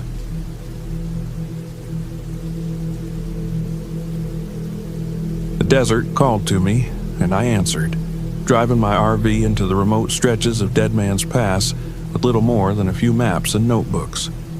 I needed this, needed to disappear from everything for a while, from work, from people, from her. Dead Man's Pass was perfect, isolated, rugged, alive with history. There were rumors of ancient Native American burial grounds hidden in these canyons, guarded by legends I couldn't wait to explore. When I finally parked my RV on the outskirts of the canyon, dusk was settling in, casting a deep orange glow across the jagged cliffs. The silence was immediate, like a blanket, muting every sound. It was a rare silence, a heavy one, almost like the land was holding its breath. Setting up camp, I took out my map, a local guide, and some notes on the rumored burial grounds. I traced my route for the next day, marking spots of interest, certain rock formations, and the narrow trails that led deep into the canyon. The air felt dry and thick, filling my lungs with each breath, and I felt an unfamiliar chill despite the lingering desert heat. But I brushed it off, chalking it up to the thrill of the unknown. As the last light faded, I caught movement out of the corner of my eye. I turned, half expecting to see a hiker or maybe some wildlife, but there was nothing. Just empty desert stretching out before me, shadows flickering over sandstone and sagebrush. I shook it off, laughing softly. I'd never been one for ghost stories. The next morning, I set out early. The sun hadn't yet baked the ground, but even in the cool morning air, the hike was more challenging than I'd expected. The trails twisted and disappeared, and my GPS was spotty at best. Just as I thought I was getting close to the site, the signal would drop, and I'd find myself miles off track. By midday, I was exhausted, and my water was running low. I'd turned around to head back when I saw it. Footprints in the sand. At first, I thought they were mine, but the pattern was wrong, the spacing uneven. Stranger still, the footprints led a few paces in front of me, then vanished, like someone had simply disappeared mid-step. I took a deep breath, willing myself to stay calm. It was just the desert playing tricks, nothing more. When I made it back to the RV that evening, I found a small piece of paper fluttering near the door, like it had been tucked there intentionally.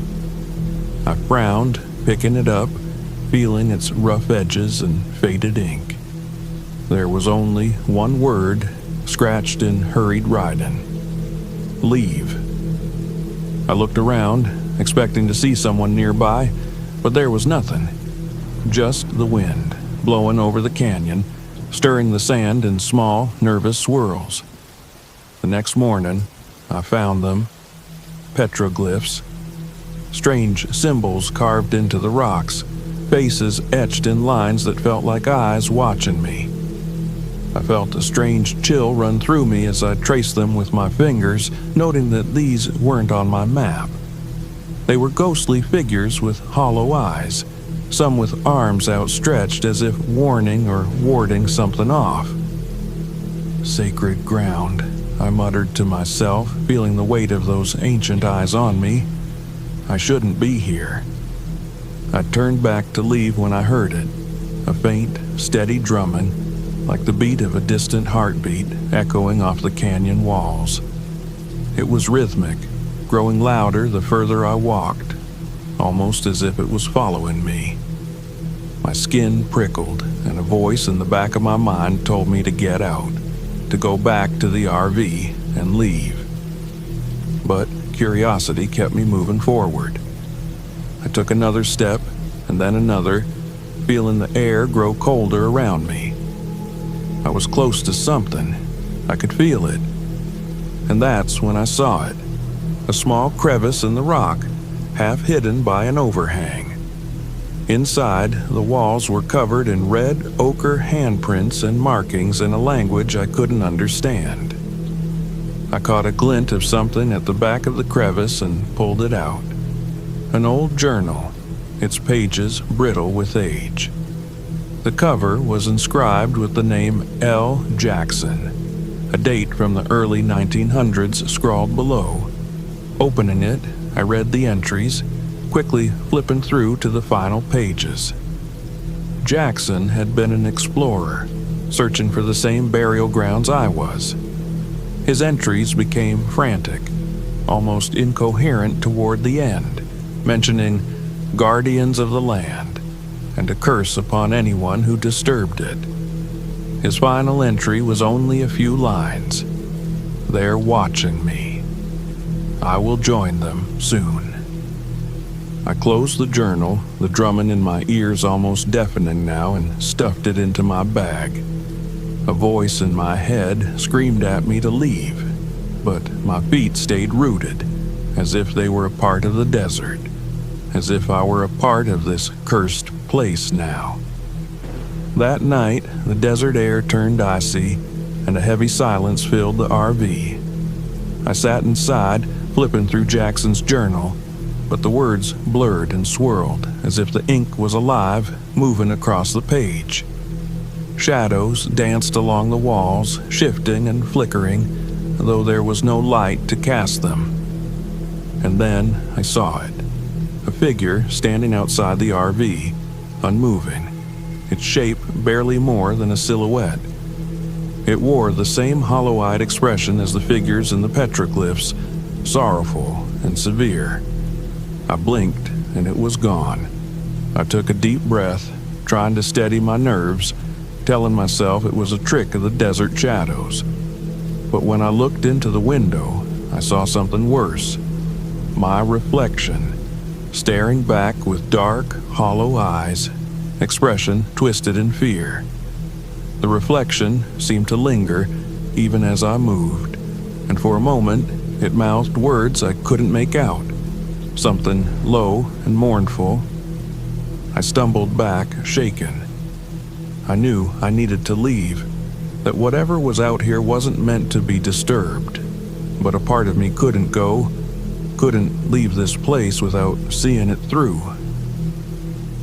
The next day, a local guide appeared out of nowhere, a man with deep, weathered lines on his face and a cautious look in his eyes. He didn't introduce himself. He only looked at me and said, "This place doesn't forgive trespassers. You should leave." "What do you mean?" I asked, my voice barely a whisper, but the man only shook his head, repeating, "They don't forgive." When I asked him about the burial grounds, his face grew grave. "You're looking for things best left alone," he said. "The spirits guard this land. They punish those who come with curiosity instead of respect." His words haunted me, but still I didn't leave. My curiosity was stronger than my fear, though I could feel the curse of this place settling over me like a heavy fog. That night, I went back to the canyon, drawn to it like a moth to flame. The drumming returned, louder than ever, vibrating through the ground beneath my feet, pulling me toward the burial site. When I reached the canyon, the ghostly figures appeared around me, shadows moving in and out of sight, their eyes dark and unyielding. I forced myself to keep going, stepping further into the canyon. The temperature plummeted, and I could see my breath misting in the air. I was shaking, both from the cold and the oppressive weight that settled over me, pressing into my chest, making it hard to breathe. I saw the burial ground then, a circle of stones beneath an ancient cliffside, the air thick with sorrow. The guardians appeared, spectral figures with solemn faces, each one staring at me with an expression that seemed both angry and mournful. One of them, a figure I recognized as the chief from the petroglyphs, stepped forward, his arm outstretched. I tried to speak, to apologize, but my voice caught in my throat as his hand moved closer, pressing against my chest. I felt a coldness spread through me, sinking deep into my bones. My vision blurred and the spirits closed in, whispering words I couldn't understand, ancient curses that weighed on my soul. I felt my strength fading, my limbs growing heavy. I was being pulled into the ground, sinking into the earth with the dead. Somehow, in that last desperate moment, I found the strength to pull away. Stumbling backward, I turned and ran, my legs moving out of sheer instinct, my mind clouded with terror. I could feel their eyes on me, hear the faint drumming in my ears, but I didn't look back. I ran until I reached the RV, barely able to breathe, my hands trembling as I fumbled with the door. I drove out of Deadman's Pass that night, the shadows still haunting me, flickering in the rearview mirror, as if the spirits themselves were chasing me down. Only when I'd left the canyon far behind did the weight lift, the drumming fading to a distant beat. But it never left entirely. When I returned home, I found faint symbols etched into my skin, symbols that mirrored those I'd seen in the canyon. And sometimes in the dead of night, I hear a low, steady drumming, a heartbeat that isn't mine, reminding me that I barely escaped. And a part of me knows that maybe, someday, Deadman's Pass will call me back.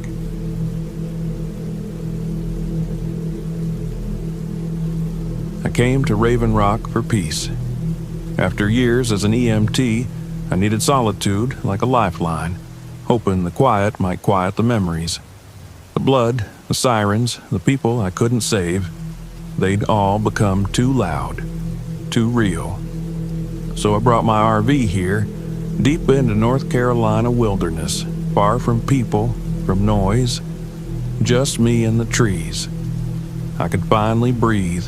The drive took me to a spot so remote I couldn't get a signal if I tried. That was the point. No distractions, just the open air, the woods, and the river.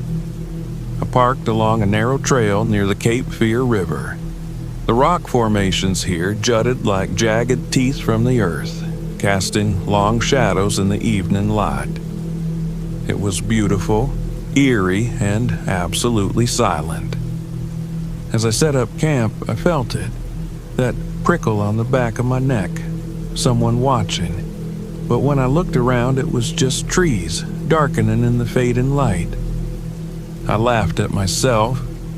It was just nerves. First night alone in the wild. No big deal.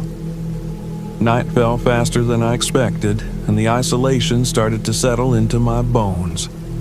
I could barely see my hand in front of my face outside, so I closed the RV door and settled in. For the first time in a long time, I felt a kind of uneasy peace.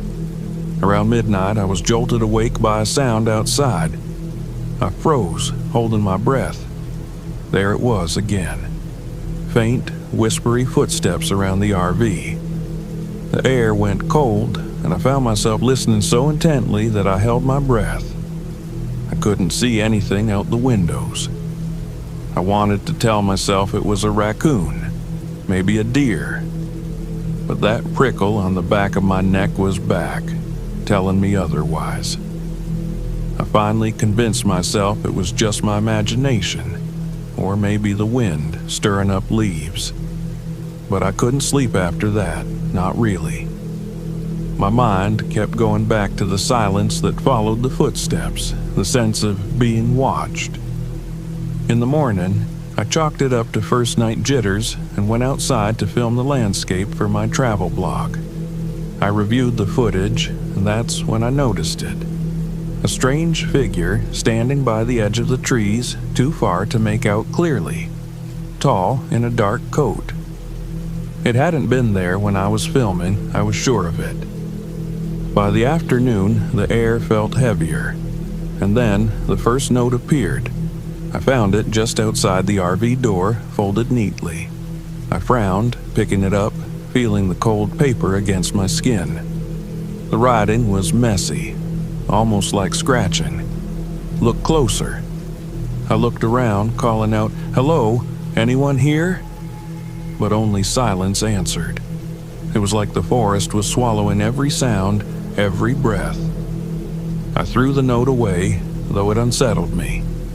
Who would come all the way out here, leave a note, and disappear? I had no answers, and with each hour that passed, my nerves grew tighter. That night, the footsteps came back, louder, deliberate. A slow, heavy sound that circled the RV, stopping near each window. I lay still, paralyzed. I wanted to turn on the lights, but something told me I didn't want to see what was out there. I listened as the steps faded, then stopped. The silence that followed was suffocating. And then I heard something else. Faint, barely there. A whisper. My name.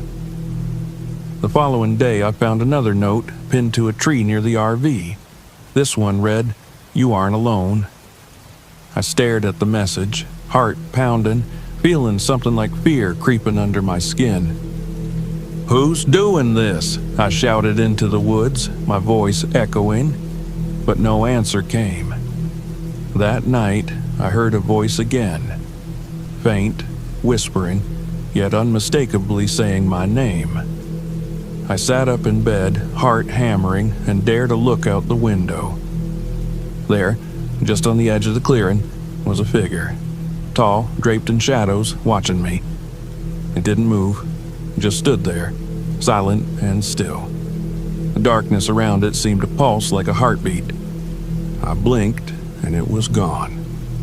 The next morning, I tried to convince myself that it was all a trick of the mind, that maybe the isolation was messing with me. But then I started losing track of time. I'd be standing outside, filming or just thinking, and then I'd look up to find the sun lower, hours gone. Once, I woke up to find myself by the river's edge with no memory of how I'd gotten there. And more disturbing, there were recordings on my camera that I hadn't taken. In them, I saw myself standing there, speaking in a flat, monotone voice, saying things I hadn't remembered saying. Sometimes they don't survive. Sometimes it's your fault. My voice echoed through the recording, a dull, lifeless tone, recounting memories I tried so hard to forget. Watching those recordings made my skin crawl. On the fourth day, I found myself face to face with the figure, the Watcher.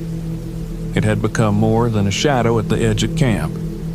It was there, right outside my window, close enough to see its face. Except it was my face, my eyes staring blankly back at me, hollow and empty. I staggered back, heart pounding, and whispered my name, its voice a twisted echo of my own. "You can't hide," it said, stepping closer, pressing its hand against the glass. "You brought this on yourself." I shut the curtains, breathing hard, trying to shake off the image, the words. But the whispers didn't stop. They circled around the RV, louder and louder, each one echoing my fears, my doubts. It's your fault. You can't escape. They're waiting. I remembered a passage in a hiking guide I'd flipped through before I came here. Something about a legend, a spirit called the Watcher that haunted these woods. It targeted those who were alone and mentally vulnerable, feeding on their fears, breaking their sanity. Once you see the Watcher, you can't unsee it. Stay focused. Don't give in. The words played over in my head, offering me a flicker of hope. Maybe this was all a hallucination, some twisted manifestation of my own guilt, my past. Maybe if I could just ignore it, I'd be free. That night, it came again, closer than ever. I could feel its presence pressing in on me, suffocating me, filling every corner of the RV with darkness. I could see it, standing outside, waiting, its hand pressed to the window. I forced myself to ignore it, to look away, to tell myself it wasn't real. But the whispers grew louder, relentless, seeping into my mind. My own voice, accusing, taunting, and then pleading. Look at me. You can't hide forever. In a final act of desperation, I stumbled outside, refusing to look at it. You're not real, I shouted, my voice cracking. You're not real. The Watcher didn't answer. It only stared at me, my own face twisted in a silent, knowing smile. Its eyes were dark pits, empty and endless, and I could feel it pulling at me, trying to break me. But I didn't look. I kept my eyes fixed on the ground, my hands clenched at my sides, whispering to myself, "It's not real. It's not real." The air around me grew thick, suffocating, and for a moment I thought I'd pass out. And then, suddenly, the pressure lifted. The silence returned, deep and still, and when I looked up, the Watcher was gone. By dawn, I was packed, ready to leave Raven Rock behind. I didn't look back as I drove down the narrow, winding road, my hands shaking on the wheel. I knew I couldn't stay there another second. Not if I wanted to keep what was left of my sanity. But as I pulled away, I couldn't shake the feeling that something had changed. That the Watcher was still with me, somewhere hiding in the shadows, waiting. It hadn't let me go entirely. And deep down, I wasn't sure it ever would. Back home, I reviewed my camera footage one last time, hoping for some proof of what I'd seen, something that would explain it. But all I saw were glimpses of myself, standing in the woods, looking lost, haunted. And in the background, in every shot, there was a shadow, silent and still, watching.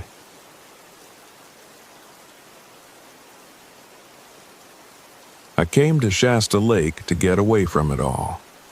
After 15 years in the grind of the tech industry, spending my days surrounded by screens and constant notifications, the silence of the lake sounded like a welcome relief. I had no plans other than to unwind in my RV, take some photos, and breathe in fresh air for the first time in ages. I was here to escape everything: my divorce, my job, the noise of life. I didn't expect my peaceful retreat to turn into a nightmare. The drive to the lake was beautiful but eerie. Pine trees crowded the road and mist hung low over the hills, twisting and thickening as I made my way deeper into the Shasta National Forest. I stopped at a small, run-down gas station for supplies, where an old man behind the counter squinted at me as he rang up my purchases. "Camping alone?" he asked, his voice gravelly. "Yeah, just me," I replied, trying to keep it light. He nodded slowly, a shadow passing over his face. Watch yourself out there. Folks around here talk about the Watcher. He's not dangerous, mind you, but, well, people say he has a habit of scaring off those he doesn't want around. I chuckled, assuming he was just trying to mess with the city guy passing through. The Watcher, huh? Sounds like the ghost story for tourists. The old man didn't smile. You'll see, he said, voice dropping low. Just keep your wits about you. I shrugged it off as local legend nonsense and got back on the road. But as I reached the campsite, a chill settled over me, like the cold hand of a warning pressing between my shoulder blades. The lake stretched out ahead of me, calm and endless, reflecting the sky in a perfect glassy mirror.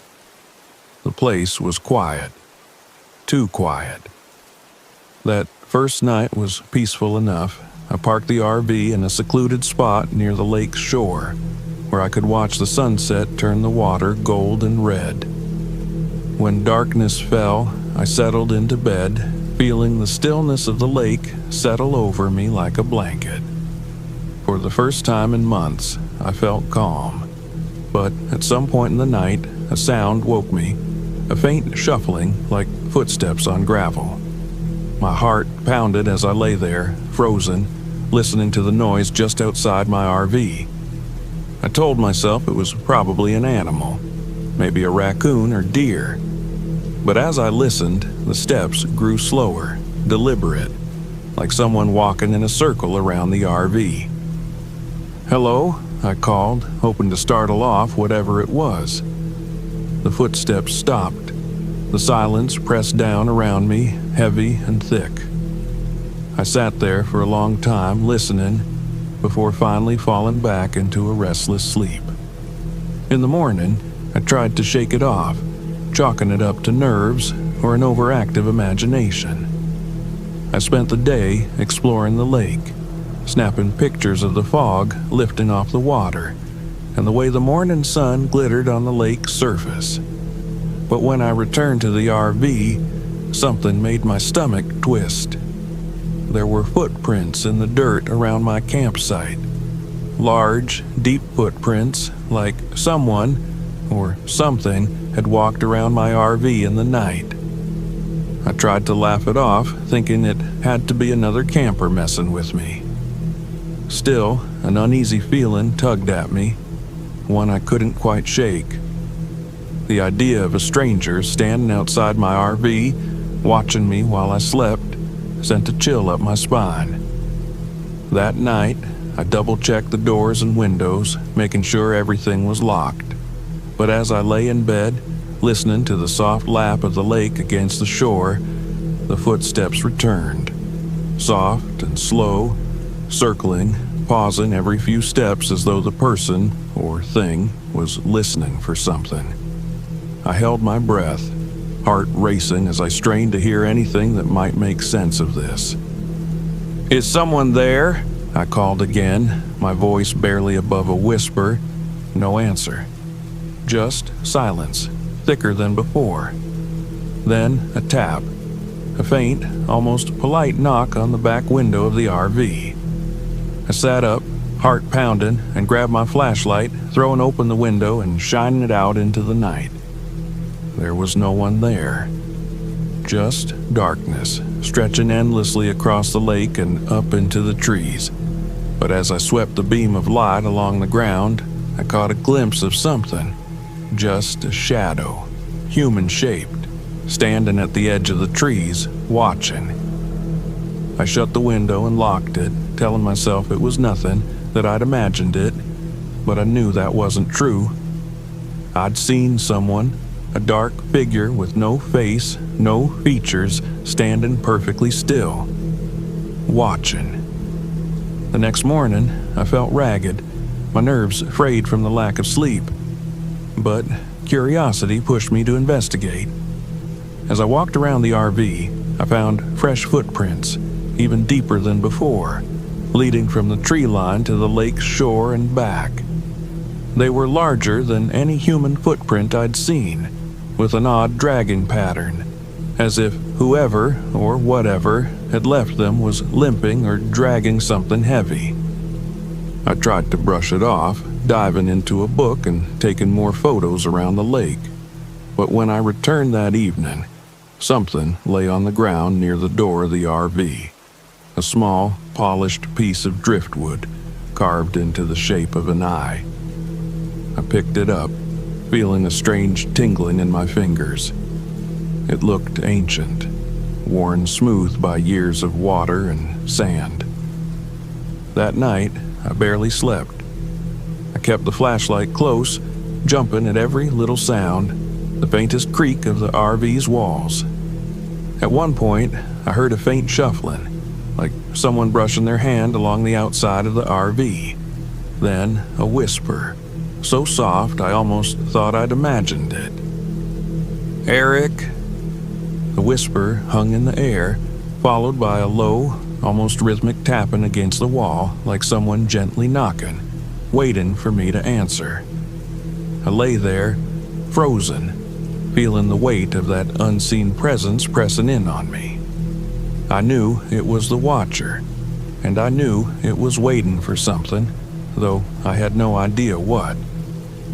By the third day, I was desperate to leave, but as the sun began to set, a dense fog rolled in, covering the lake and the campground in a thick, impenetrable white. I tried to start the RV, but the road disappeared into the fog, leaving me disoriented and lost. I knew I couldn't drive in that kind of visibility, so I shut off the engine, waiting for the fog to lift. As darkness fell, the figure appeared again, closer than ever. This time I could make out details. A tall, gaunt shape with limbs that seemed to stretch beyond normal proportions, its head cocked slightly to one side as it stared at me through the window.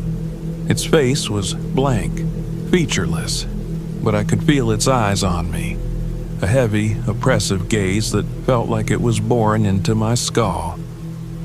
I grabbed my flashlight, gripping it tight as I flung open the door and stepped outside, determined to confront it. "What do you want?" I shouted, my voice trembling. The figure didn't move. It stood there, watching, as though waiting for me to make the first move.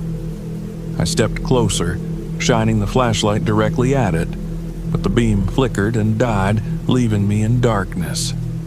Panic surged through me as I fumbled with the flashlight, trying to get it to work, but all I could hear was that faint, rhythmic tapping, growing louder, closer. Then the flashlight flickered back to life, casting a dim glow over the figure.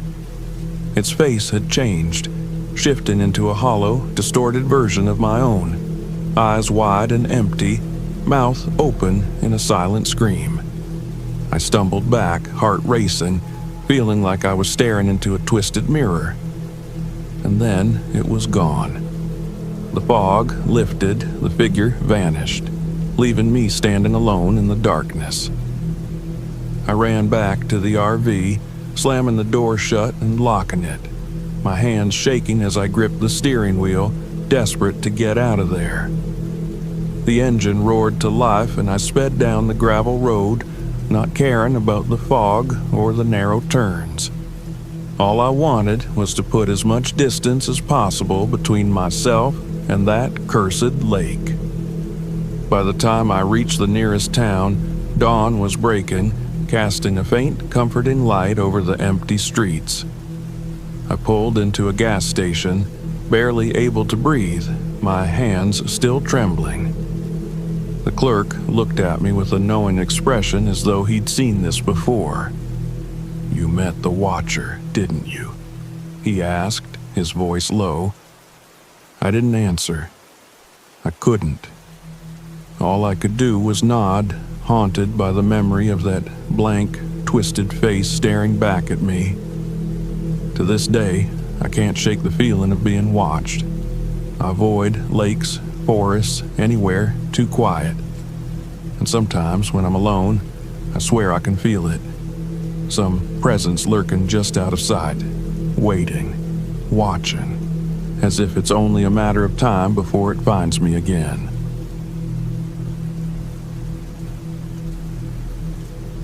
We called it a last hurrah. We'd soon be scattering, each of us pulled by the inevitable demands of adulthood. Jesse, Alex, Sarah, and I were best friends through college, and I honestly believed we'd stay close. But Jesse was going to the East Coast, Sarah was settling out west, and even Alex and I would be in different cities. So we took this last camping trip to the Ouachita National Forest, a vast, old expanse that Sarah had read was haunted. "It's perfect," she'd said with a mischievous grin, eyes twinkling with excitement. "You know the Ozark Howler, right? It's supposed to haunt these woods." Jesse scoffed. "Sarah, there's no howler. It's just a legend to keep kids from wandering off. It'll be us against the wild, nothing else." Jesse's bravado didn't surprise me, though I had no interest in chasing down monsters in the dark. We reached the edge of the forest by late afternoon, and I was immediately struck by the feeling of isolation, as if we were leaving the world we knew behind. The forest felt dense, watching us with each step. But Jesse led us confidently, wielding the one battered map he'd printed from the internet, guiding us on what he promised was a shortcut through an unmarked part of the forest. It was already going badly. We were ill-prepared. Jesse insisted we pack light. No heavy food, minimal gear. He even decided we didn't need the waterproof tents, calling it an unnecessary weight. As we trekked deeper, the forest grew silent, too silent, and a chill settled around us. I started feeling like we weren't as alone as we'd thought. We set up camp before sundown, building a small fire to keep the cold at bay. Alex was telling a story, one of his usual jokes, when I thought I heard something. A faint whisper drifting through the trees, so soft I thought I'd imagined it. I glanced over, meeting Sarah's wide-eyed gaze. She'd heard it too. Jesse dismissed it, of course. "Wind," he said with a shrug, though his voice sounded tight. "Nothing to worry about." But it wasn't just wind. The whispers grew louder that night, softly calling each of our names. It was like someone or something was out there, watching, testing us. I woke to the low, chilling howl just past midnight. It was distant at first, but it echoed through the trees, closer than it should have been. It was deep, mournful, something primal, cutting through the forest like a blade. I opened my eyes to find Sarah wide awake beside me, eyes wide with fear. "Did you hear that?" she whispered, her voice trembling. "Yeah," I replied, my throat dry. We all huddled together, listening as the howl grew closer, accompanied by faint footsteps rustling in the dark. Jesse sat up, trying to keep his composure, but I saw his hands shaking. "It's just an animal," he insisted, but there was no hiding the fear in his eyes. The howl came again, closer, almost vibrating through the air. We sat in silence, staring out into the blackness beyond the firelight. Shadows stretched long and sinister around us, but nothing moved. I couldn't shake the feeling of being watched, like a set of unseen eyes was fixed on me. The next morning, we argued about what to do next. Jesse wanted to push further, convinced we'd get a better view from deeper in the forest, but I could see the doubt in his eyes. Alex sided with me, insisting that something wasn't right here, that we should turn back. But Sarah, usually so timid, surprised us. "We should stay," she said, her voice firm. "I think we're close to something. I know you all heard the whispers." "Don't be ridiculous, Sarah," Jesse snapped. "It was wind." Alex, frustrated, folded his arms. "Jesse, this is insane. We're lost. The GPS doesn't work out here, and we don't have enough food. Stop pretending you know where we are." Tension simmered between us, and we ended up following Jesse, mostly because no one else knew the way back. That day, the forest seemed to close in around us, darker and colder than it should have been, even under the sun. The whispers returned as we walked, faint murmurs of our names that faded as soon as we tried to locate them. Every so often, I'd catch a glimpse of something moving in the corner of my eye, a shadow slipping through the trees. That night, we built our fire larger, hoping to keep whatever was out there at bay. Jesse paced nervously around camp, clutching a stick he'd sharpened into a makeshift spear. Sarah and I huddled close, whispering about what we'd heard. "I think it's the howler," Sarah said, her voice barely a breath. "I read that it stalks people, like a guardian of the forest. It doesn't like intruders." I scoffed, though her words sent a chill through me. "That's just a legend, Sarah. There's no such thing." But then, the howling started again, this time so close that it seemed to come from just beyond the circle of firelight. A shape loomed, just at the edge of the shadows. It was massive, with fur as black as night, and as it shifted, I caught a glimpse of red eyes. Eyes that glowed with an unnatural, feral intensity. Antlers crowned its head, twisted and sharp. The fire flickered, casting wild shadows as we froze, staring at the creature. Jesse held his spear tight, knuckles white, but I could see the terror in his eyes. None of us dared to move. The howler didn't come closer, but it didn't retreat either.